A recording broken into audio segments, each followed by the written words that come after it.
Welcome to और क्या खाए। আজকে আমরা বানাচ্ছি কচু বাটা। তো কচু পাতাগুলো ভালো করে ধুয়ে নিয়ে আমরা কড়াইতে সেদ্ধ করে নিচ্ছি। এর ভেতরে আমরা দিচ্ছি 7-8টা রসুনের কোয়া আর একটা কাঁচা লঙ্কা একসাথে সেদ্ধ করে নেব। তারপর আপনাদের দেখাবো কি করব। এখানে আমরা সেদ্ধ করা কচু পাতাটা দিয়ে দিয়েছি মিক্সির ইয়েতে, আর হাফ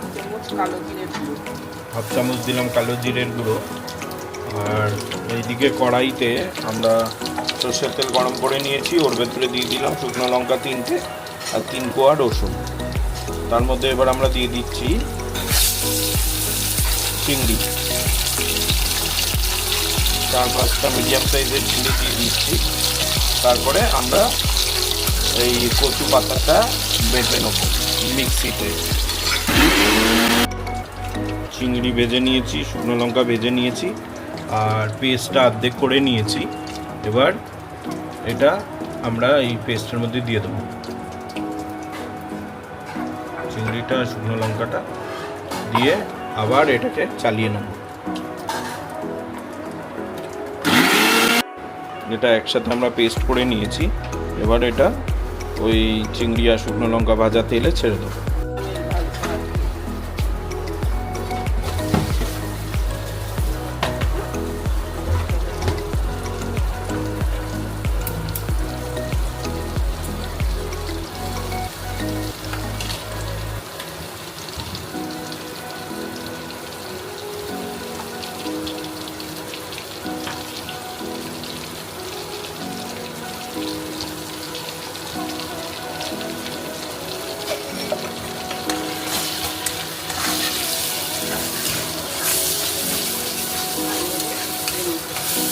নেড়ে এবার আমরা শুকিয়ে নেব।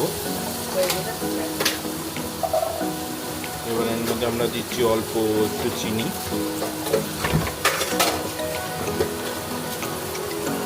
দুটো কাঁচা লঙ্কা আবার দিচ্ছি।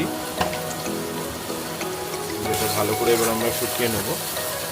2-3 মিনিট রাখলেই এটা শুকিয়ে রেডি হয়ে যাবে আপনাদের কচু বাটা চিংড়ি দিয়ে।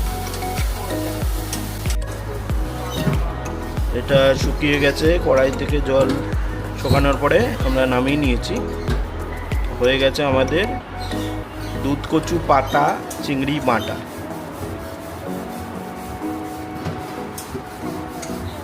प्लीज़ शेयर और क्या खाए।